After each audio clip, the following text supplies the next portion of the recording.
Why do so many training programs fail to deliver? Because if you break down the journey, if you go, oh, we're going from this type of organization, a chaotic organization, to a lean structured organization, we're going to do that in 5 years, and we're never going to stop and smell the roses, that's bound to failure. As an organization, we've got strategies, we've got goals, we've got directions that we want to go into. That's the journey we've got to take, to go from, I just need training full stop, to defining specifically a capability or skill sets or knowledge that are actually going to, put their finger on the scale in terms of delivering performance and delivering impact.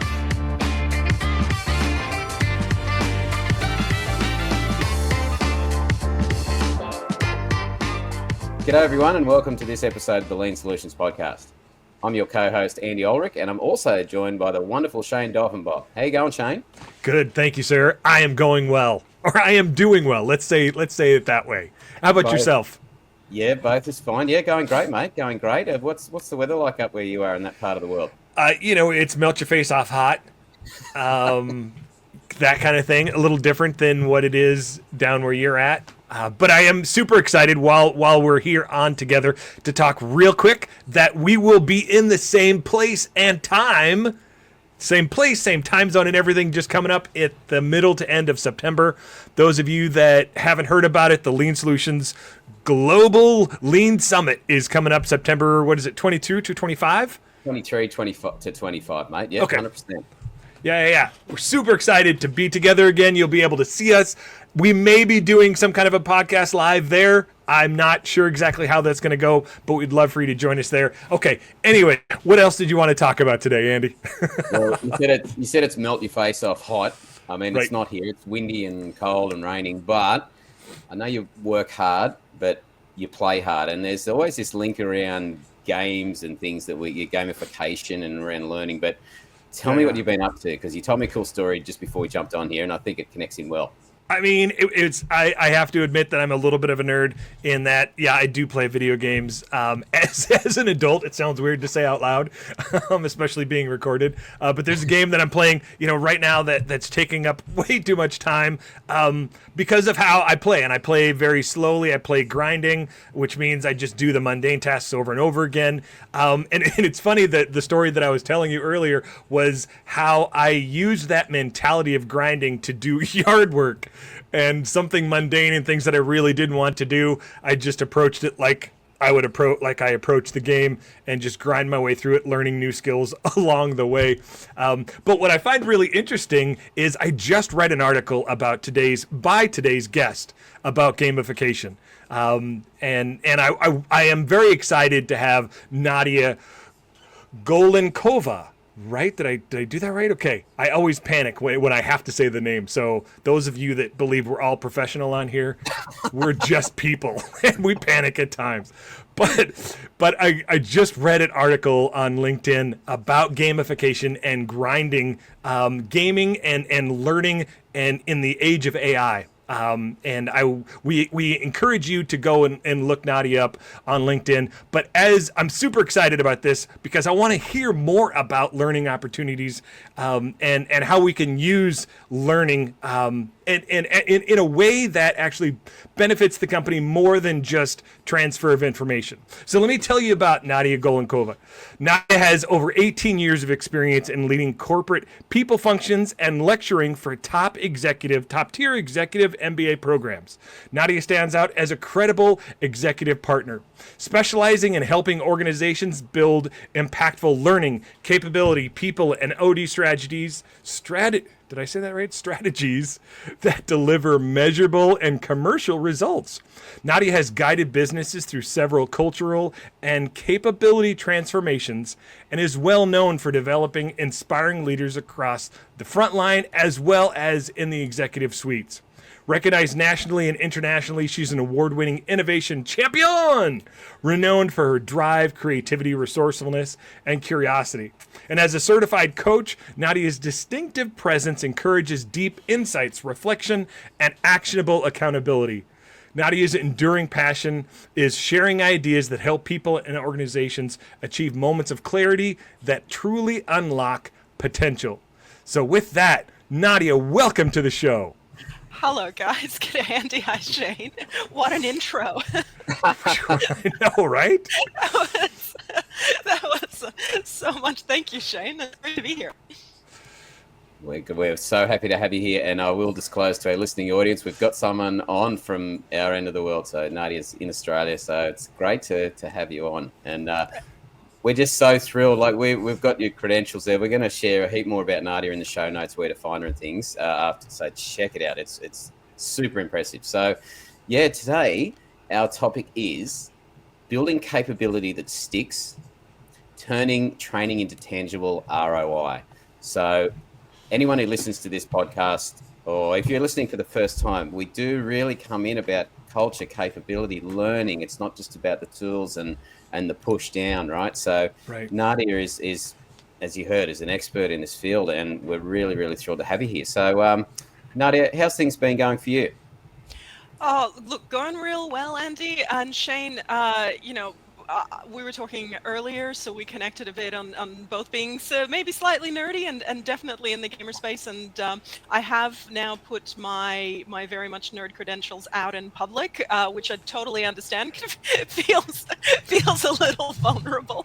Right. But if you talk to me for 30 seconds, you'll know that nothing else could possibly be true. So I'm doing real well, Andy. I'm excited to talk about all things capability. It's my absolute number one favorite nerd area to get really deep into. Excellent. We're so happy to have you here. And then look, yeah, when we talk about nerds, it's at a certain thing. So I go the nerds. I get told I'm a nerd all the time as well. So let's do this one for the nerds who are absolutely fundamental to creating great cultures. So you've said, so we've talked a bit. Capability strategy is key to return on investment. So it might be a little bit different for some organizations, smaller or medium, a capability strategy. Can you help us understand what that looks like, not only on paper, but in practice? Yeah. Define that for us, because our listening audience, some may not know they may not have put those two words together before, capability and strategy, but to put them together, what's that mean to you? Yeah, absolutely. Maybe it might be easier to start with maybe a little bit of a contrast. And it's a contrast from my real life and from the real life of, mostly any person that has worked in my space, for a period of time. And that is, you might get a call, you're at your desk, or, you're going about your day, and you might get a call from a leader that you're working with, and the call goes something like this. Hey, Nadia, great to talk to you. I've got a problem. I need your help. I need some training for my team. And you go, yeah, cool, great, I'd love to help you. What sort of training are we talking about? Just training. I think I just need some training. Thanks. Could you do that for me? Yeah, no, I totally can. What kind of training? What specifically? I think just everything. I feel like just the team just really needs some training. Like, I feel like, like in skills and in, things that they'd be able to do just to make them, better. I just feel like we need some training. Do you think you can help me with that? Now, I can't tell you the number of times in my career I've had this conversation, but it's got lots and lots of zeros behind it, right?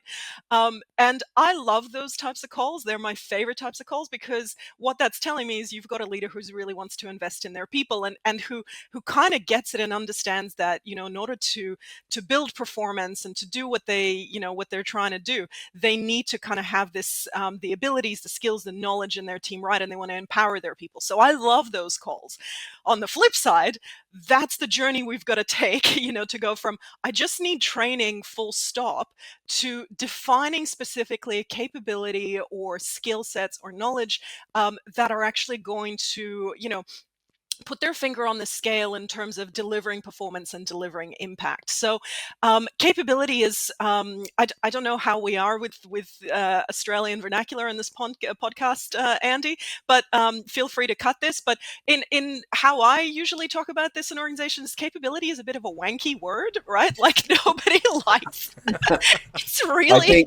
I think that word transcends across a few cultures. I think, Shayne, do you just want to give us a check on that? I think I I think I get it. I think I Yeah, understand it. I Yeah. think you get it, right? Like, and so people go like, "Oh, you're a capability strategy. What does that mean?" And really, at the core of it, it's actually, let's define specifically what the abilities, skills, knowledge our people need to do their best, to perform their best, and not just their best in whatever, but their best in the areas that we actually need help with. So, if as an organization, we've got strategies, we've got goals, we've got directions that we want to go into, and guess what? It's only our people that are going to take us there, right? Yes, there's capital. Yes, there's process. Yes, there's all of this infrastructure. And that's incredibly important to align. And there's a strategic piece there too. But at the end of the day, it's going to be our people that are going to drive that, right? So treating the skill set, the mindset, the abilities of our people with a strategic lens, that's really what capability strategy is all around. And thank you for that, for giving, a more framework around those words. So not so much just about, hey, training the people, but investing in them, in a way that is defined and strategized around skills that do their best in a specific area or for a specific need. So as simple as that sounds, as you made that sound, why do so many training programs fail to deliver on this? And how can organizations avoid this trap of, hey, we just want to train because that's what we hear is really good for our people and we want to invest in our people. But, how do you help walk, executives and organizations through that? Yeah. Look, there's a couple of things that can get in the way with that because, as I said, that phone call fundamentally is a beautiful thing, right? But there's lots of different derailers here that can take us off track if potentially if we don't have the knowledge or we don't have the support. So the first part of that is there's a lot of organizations treat capability and treat knowledge and learning as a reactionary aspect, right? So, hey, we've got a problem. We've just noticed, in performance, it must be a knowledge problem or it must be a skill problem, right? Without necessarily going deeper and maybe doing some root cause analysis, right? I'm sure something that you guys are well familiar with, right? To understand what is actually deeper the problem here. Is the right skill set the solution, or is it something to do with perhaps the process? Is it perhaps to do with leadership? Is it perhaps to do with the other areas, right? So often you won't necessarily get an ROI if you treat learning and development as a reactionary tool of, I've got a problem, I don't have a particular interest in figuring out what that problem actually is, I just need somebody else to come in and fix it for me. And if that's a training course, then all good, right? So that very rarely works, and I'm sure you have experienced it yourself. I've certainly experienced it myself in various parts of my career, right? So that's one piece. The other piece that's aligned but not exactly the same is thinking about capability of your people in really short term kind of positions. So, maybe you've got a new person that started and really it's about, oh, I just want to onboard this person as quickly as I possibly can into my team so they can start being productive and doing, the tasks and routines that I need them to perform. That's great to think through, and that's really important. And in fact, onboarding is often the bottleneck in capability in most organizations, right? But that's pretty much a short-term view. We just want to get this person, to baseline productivity really soon, right?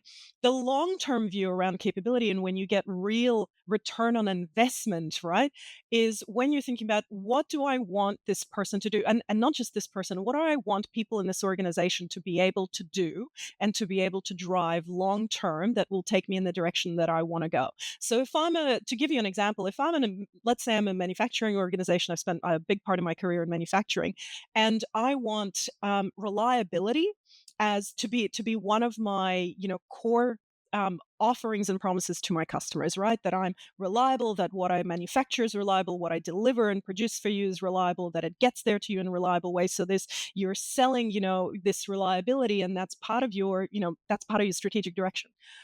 Your core capabilities, you need to take a long-term view of what capabilities actually drive reliability, the mindset, the knowledge, the skills that are all packaged up in reliability for you. And that becomes your organizational capability. Now, that might be operational excellence, that might be, root cause analysis, that might be all sorts of things around it. So the long-term view, not just for the person, which is important, but also the long-term view for the organization as well. So that reactionary versus long-term, aspect is important. And probably the last thing that I would say is, the questions around how do we, get ROI, and how do we get impact from our learning investments. So one, not make it reactionary. Two, a long-term alignment with the goals of the business or the organization. But three is measurable, and that's a piece where I find a lot of learning programs can really fall away, particularly if you're treating them as a short-term reactionary measure, right? Because then you're not necessarily thinking about how am I actually going to measure whether we've created a shift in behavior, we've created a shift in mindset, we've created a shift in performance based on the capabilities that we've defined. So in our example, if reliability is our goal, and operational excellence is the core capability we want to drive for our people, before we start designing or delivering, training programs or mentoring programs or whatever it is, we actually have to build the infrastructure for how we measure, and how we isolate what we're going to measure, and then measuring that before and after. Because if you don't benchmark straight away, you're not going to be able to show ROI ever. So Right. that's three things. So are you Right. saying with that last one there, I really appreciate that. Are you saying that it is setting up the framework for measuring something that happens even before you start Absolutely. strategizing? Like, we want to know how, whatever training we're going to do, we want to know how we're going to measure it. Once we understand that, okay, now what training is going to move us forward? What training is going to give us capabilities? What training is here for the long term? Yeah, but it Exactly right. starts with what I'm hearing you say is it starts with figuring out, hey, how are we going to measure the impact of this first? Like that. That's interesting to me. I think that Yeah. switches some things around in some Yeah. thinking. To give you an example, so an organization I worked with went through a lean culture transformation, right? And a really big part of that capability journey for us was actually to go, okay, we intentionally want to go on a lean journey. We want to go on this transformation. How will we know that we're actually there, and that we're doing okay, right? Now, from a lean perspective, I know there's all sorts of, lean, life cycle, measures and scorecards and all of those sorts of things, and they're really important. But for me, as the head of capability in that role, I was thinking, okay, we're going to be launching, yellow belt and green belt programs. We're going to be, incorporating, lean into our leadership programs and other, components. What are the sorts of things that we need to measure before from a learning and skills perspective? And what are the things that we need to measure after? And they should be the same things, right? So that I can demonstrate that what myself and my team created and delivered and helped the organization build actually materially moved that dial. So whether that's, maybe that's knowledge with regards to lean principles, maybe that's behavior in terms of, how many huddles, are happening. Maybe that's some kind of measure within the team. So when we did our, yellow belt and green belt programs, we measured, improvement rates within teams, the 3 weeks before, and then 3 to 6 weeks after, and in various measurable stages. Now, I'm not necessarily saying that learning is the only thing that would contribute to those things, but you can absolutely make a line for it. If all the numbers go up, you can make an educated, kind of guess and go, yeah, I think this has been a contributor. Yeah. Yeah. So true, and such a challenge, right? I don't know how I walk back. I had so many things that you've said there that really resonate, and my little antennas are kind of melting, right? Because one of the things that I did find as a bit of a challenge was some people saying, "I want more training, or I'm going to leave." Right? You don't Yeah. train me enough, and I've kind of felt that way in other roles in the past. And then the leader would say, "Yeah, but what for? Like, what do you want to do this training on? If it's just one person doing one course just to keep them happy, as opposed to, like you said, we've got this strategic challenge or goal that we've now got." The baselining, like where we're going to train people and all these things, they might have already been trained that 2 years ago, and it's kind of living in the organization. Having that strategic approach to the training and putting some measures on it. Yeah, that I've had a program where you're kind of it was looked upon by some as like, oh, this is all just kind of whatever, smoke and mirrors. I don't see the link, right? But we put some hard numbers around it and took the time to set it up. The other bit that I love about what you're saying, Nadia, and you've lived and breathed it, right, is we had Billy Ray Taylor on not that long ago, and he was talking. One of the things I remember from him saying was about when times get tough or we don't hit our financial targets, for example, that's it. No more offsites, no catering, no more training, right? It also, I found that strategic link, and it's in the strategy, and we've got a plan, is if times do get tough, it doesn't just get turned, like kicked off as, oh, no, okay, we're going to save money. It's like, hang on, this is where it fits. So I won't go on anymore because I think, it's just amazing. And I really think this is hitting a lot of people between the eyes who have either, like a CEO professional who's been connected to the learning and development team. So frustrating because everybody wants training all the time and try to schedule. It's like, hang on, but which first, which next? And you know what? Kind of did that and get anything out of it. Yeah, Andy, can I just pick up on something that you said? Because there's a passion area here for me that I really really believe in, and I've been through a couple of economic cycles in my career, as we all have, right? I'm sure we remember those, and that's very true. It's part of a kind of nature in my industry that when budgets get tight and when the market turns, things kind of contract and so on, and this is the reason that I'm so passionate about this space because not only do you protect, or can you protect capability as a strategic imperative when you think about it that way, because let's face it, it actually really is what's going to get you out of that, Yeah. economic downturn. That's the ability of your people to respond and react, right? But the other part to it, which I hadn't talked about yet, is the reason it's for me, I think it's so important for organizations to do this work is because you end up owning the strategic capability of your people yourselves.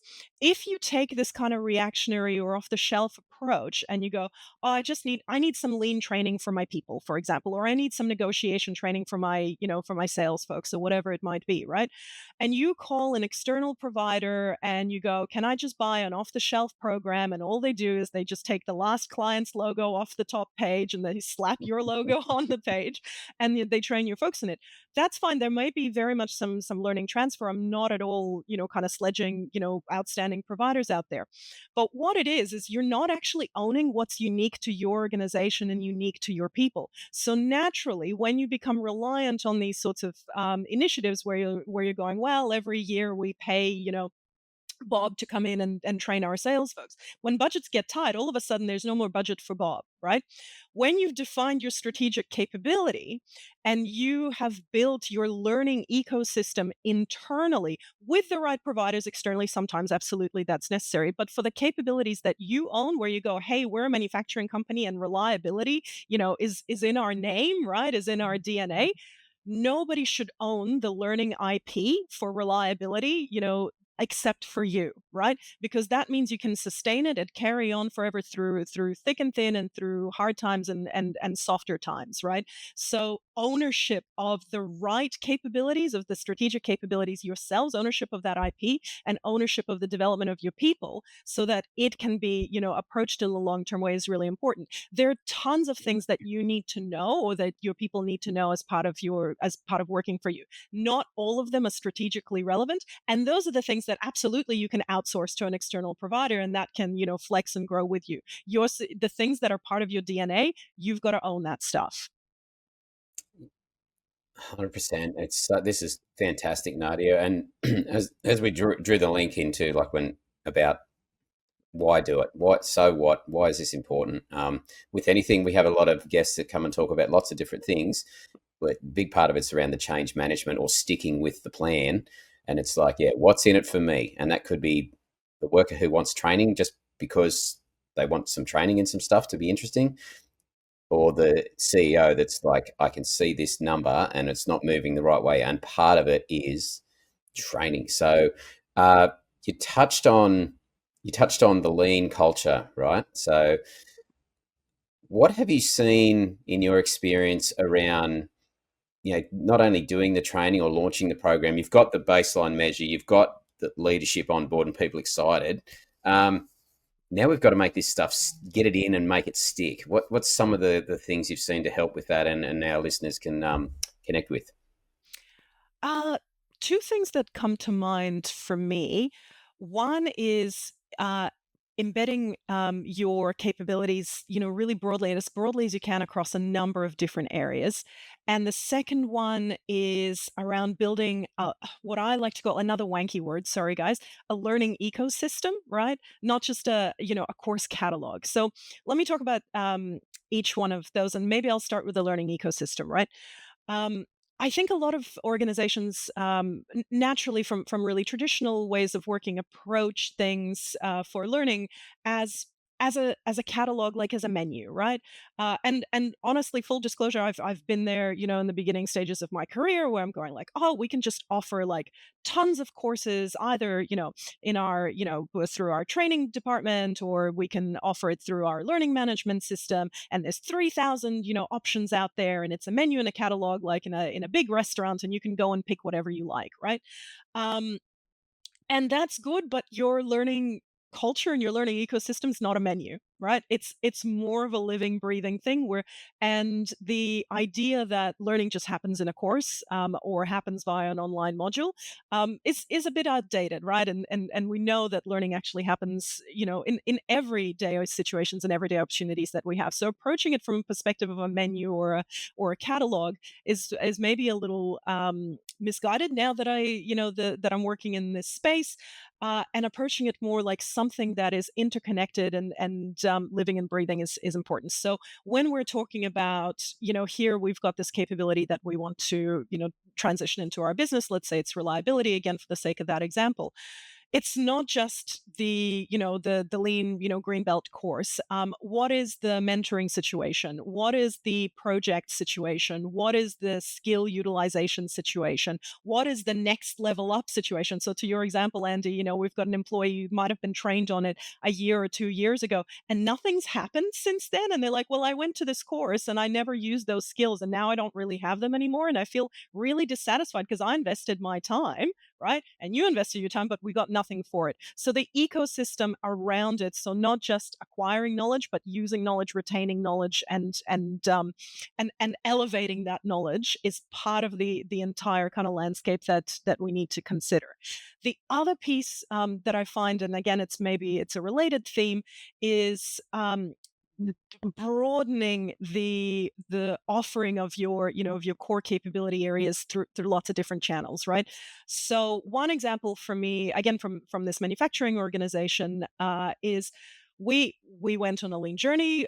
Lean capability was a core area that we wanted to embed. So guess what?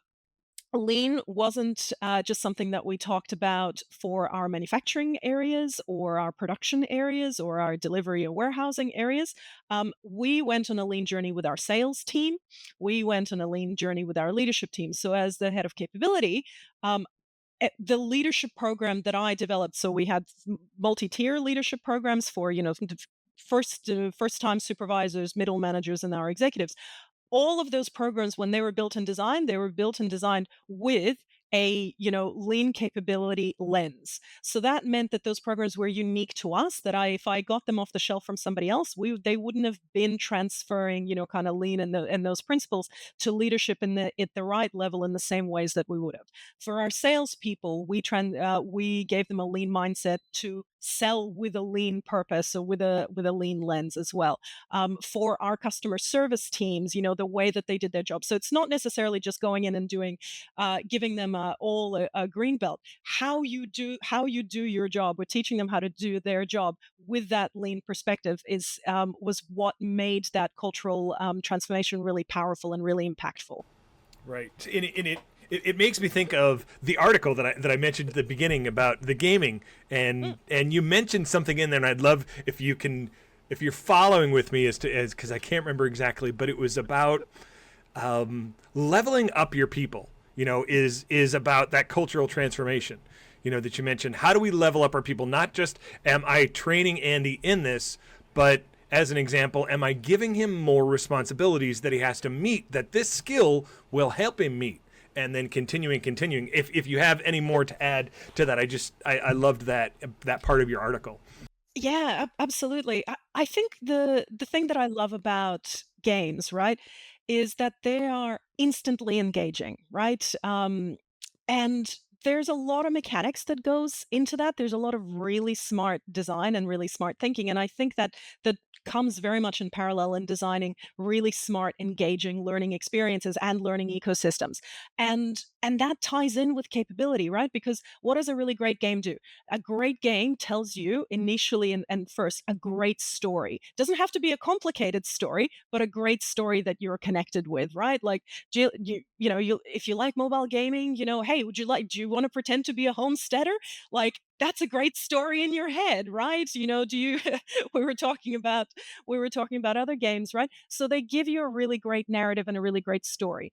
That's what capabilities allow you to do. If you can say we're an organization, and this is what we deliver for our customers, and this is what makes us unique and true, right? These are our capabilities. That's a story you can tell our people, your people. And then when you say we'd like to develop you in these areas, they naturally understand that they're a character in this story.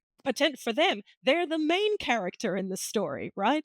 They're on this quest to develop this skill, and they understand what for and why, rather it being really disconnected. So that's a really important piece around storytelling, and that's what capabilities allow you to do. The other part to it is absolutely, breaking down the experience so it's really clear what are my experience levels, right? I'm starting on day one in this organization, but it's really clear where I'm going and where the organization's going. What's my next level up?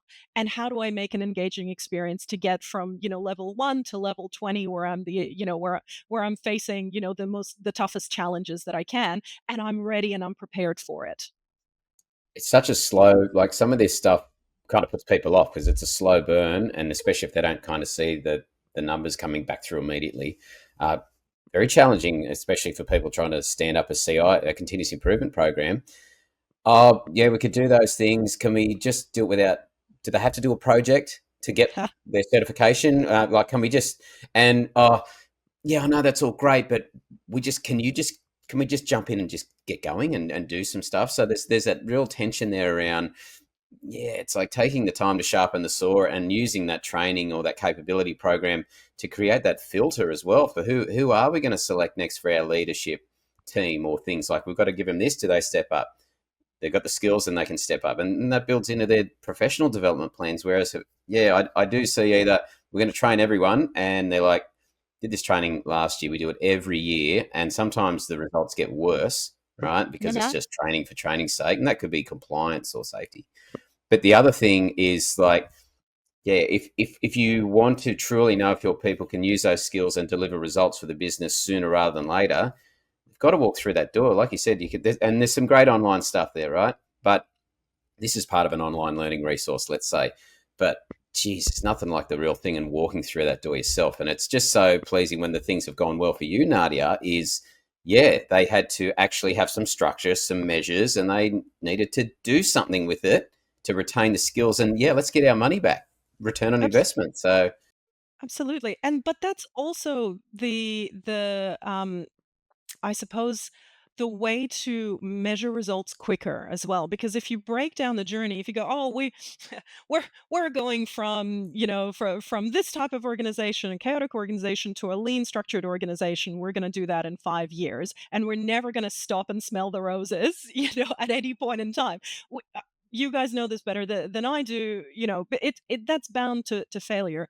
When you intentionally create, learning levels and learning journeys in this way, you stop and smell the roses really frequently. You build in really frequent achievement, stop stations, and go, oh wow, I've just got that, so you don't start with a massive transformation project. You start with a really small project. In my example, we did our certification program, and then within the space of 2 weeks, our people needed to deliver something that was a lean improvement. And sometimes they were tiny, tiny things, but it doesn't matter. From tiny things, big things come, right?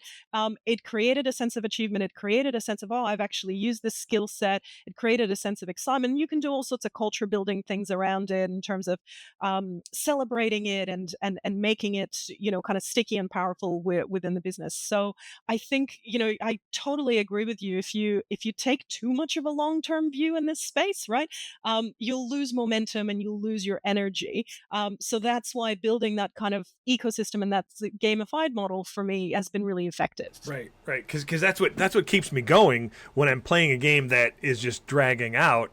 The reason why I stay on my phone is because there's little things. Oh, hey, I got this badge, or oh, hey, I won this little thing, or I beat this, or I beat that, or I got this skill, and I get to choose where I want to go from here. But it's those things along the way that I totally see now that we're having this conversation. When I think about, like, I did a lot of work for the state of Nebraska here in the United States, and the training.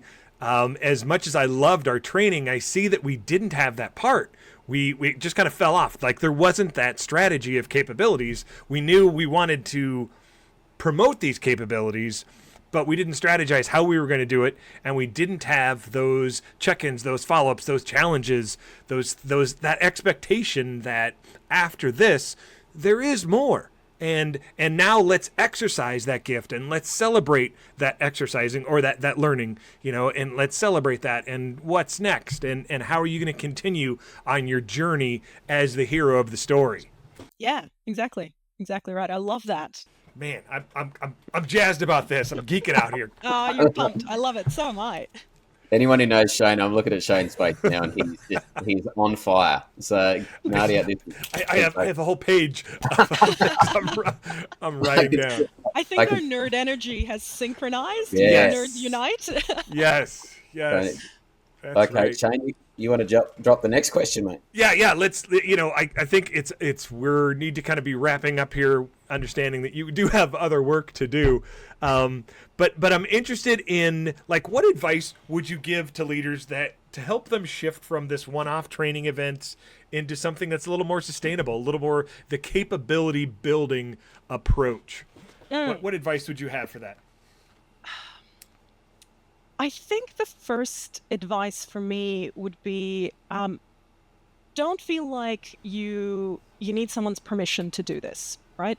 Come on now. I think if you're in an organization, and look, I've worked in smaller businesses, and I've also worked in really, really large multinational businesses, right? And in both of those scenarios, you always feel like you're waiting for someone to allow you, or to tell you that you're allowed to start the thing that you're doing.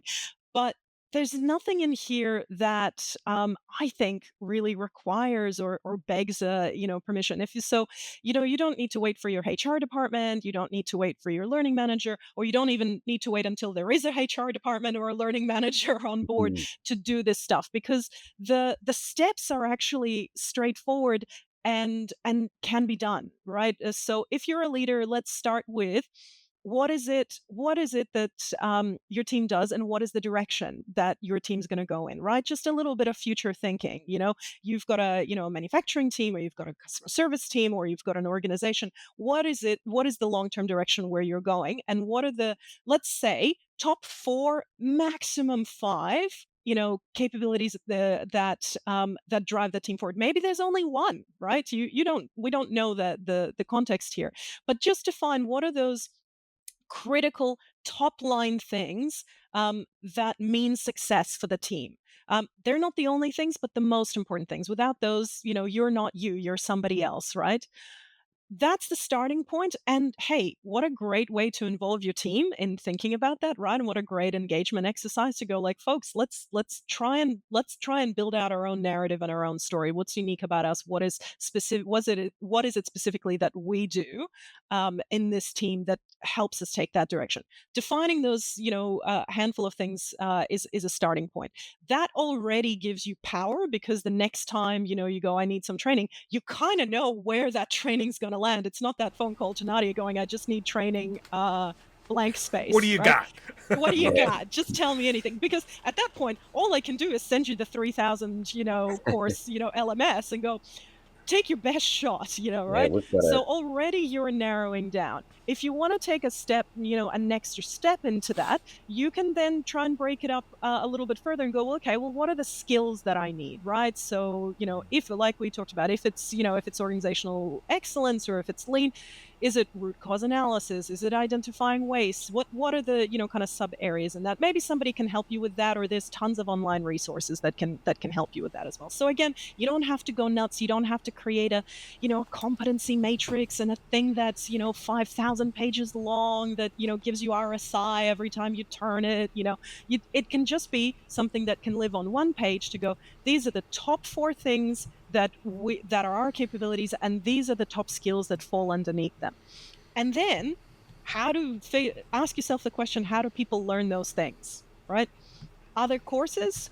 Is it through practice? Is it through mentoring? Is it through doing a particular type of work? Is it through some direction? Is it through some online resources? And just start throwing stuff, into the mix. That's the beginning part of the learning ecosystem. So again, sounds really fancy. No more difficult than that, right? So if you're a leader and maybe you don't necessarily have a lot of support in that space, if you just take those, couple of steps or 3 steps, you've already got the, kind of the mud map or the outline of your capability strategy for your own team, right? And that's exactly the same process that I would take an organization through, or or whole departments or larger areas through, right? From there, test and trial and see what works. Measure, right? Set your measures early to go, okay, you've got, we're going to try and elevate this skill set, right? Maybe we've identified a gap. There's all sorts of, deeper things you can do. What are the measures, right? And you will know that better than anybody else for your own team to go, well, this is in the trash can at the moment, and I want it to be, at the top, right? What skills related to that? Let's measure before, let's do the learning intervention, let's measure after. And that will tell you if you've got a bullseye or not. And folks, can I tell you, like, there's not every shot I've fired in my career has been a bullseye, right? Stop so it. That experimentation. Well, we need to wrap this up. Sorry, Nadia, we need to wrap this up. Take her off air. Like, wow, how did she get through screening, right? We cannot have real people on this podcast. All right? I'm sorry. That's right. And terrible. It all has to be 100%. But yeah, not every shot you shoot is going to be, is a bullseye. It's not going to go in the net, right? So that's fine. What you try first might not necessarily work, but you've got the framework, you've got the structure, the thinking is right. You go, this is what we need. So this piece didn't work. Guess what? That's an ROI for you, because it means you never ever have to invest in that again and waste money on that again. If you don't have that strategy, you will spend money on the same program over and over and over every year, getting no results. So that infrastructure will give you a sense about what's working and what's not. And then just, have fun with it, involve your people, get them to be, part of the solution and part of the journey with you, and be the main players, main characters in their own story, right? Yeah, and you're not walking into training with the blank sheet. So I'm going to give a shout out to 2 of my most wonderful learning and development people, Kelly and Katie, if you're listening to this. So passionate, so caring, always trying to give the leaders the training that they were asking for. But there was this whole piece around, well, we can't do it all, and we've got a certain budget, or where does this fit in? Having that team give them, whenever I've seen examples of people coming and saying, oh, because this is happening, or this, and this is what we need, it changes the conversation totally. And they've had they're not, how is the L&D team going to be experts in the finance processes, or the out in the field, or in the factory, or in the digital team? Like, they just want people to give them the direction and help them support the business as best they can for where they want to be. So I think it is a bullseye, definitely, this episode here, and such a great way to show how this all ties in. And it's not just a choice so much anymore. Like, this is actually really part of our DNA and the culture that you're seeking to drive. So yeah, and I love the word that we've chosen to use is strategy. We use strategy for so many other things, but do we use strategy in this way, not for training strategy, but for capability strategy? And I love that the way you answered that last time. Figure out what your capabilities are. Step 2, what are your skills for each of those? Step 3, how are we going to learn those? Step 4, what are the measures that you're going to set so we know if this is working? Step 5, experimenting, and then all along the way, involving others in this, and making it, as you talked about at the beginning, let's call back to the beginning. You talked about this being a living, breathing, where did I put this? It's somewhere in here. It's taking ownership of something that's living and breathing, and not just on a page. Hey, this is our catalog or our menu or a manual kind of a thing. So, great stuff, Nadia. This has been fantastic. Good. And we're going to have to take a deep dive into some of these things, but and it ties in though with that, doing that planning with the team, giving the learning team to help build that strategy. So we also don't just run off and we've got this crack training program in one little team. Nadia, this has been amazing. How on earth can people find out more about you and connect with you? And read about your nerdy gaming. And read about my nerdy game. I feel like I need to have a follow-up to that article with more nerd tips. Maybe I've cemented myself as the nerd ambassador from Australia. That's all right. LinkedIn, LinkedIn's a good one. Where Shayne found you. LinkedIn is a great one. Yeah, LinkedIn's a great one. So you can find me at Nadia Golenkova on LinkedIn, and I'd love to talk to you about any and all things to do with capability, with learning, and with technology that enables both. Thank you, Shayne. Excellent. Final words of wisdom from you, mate.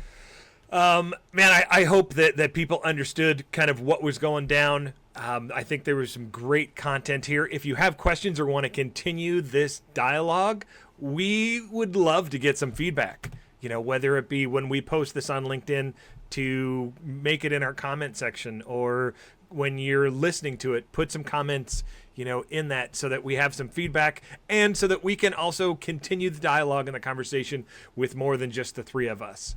So thank you so much for being here. We really appreciate that. Nadia, thank you, Shayne. Thank you, Andy. It's been an absolute blast. Yeah, thank you. My final thoughts are, off the back of what Nadia said, have a look at where you are now. Is your training delivering results? Are you even measuring it? Second part is, did you learn something out of this? We would love to know. And thirdly, if you go on and start to build some of this stuff, also let us know and let Nadia know. We really want to make sure that we get an ROI from all of our time, either presenting or interviewing or listening to this and watching. So we love having you on board. Nadia, thanks again. And I'm sure we'll have you on the show again. Shayne, it's a pleasure. Stay cool. Always. And we'll see you all next time. All right. Thanks, everybody. Have a great day.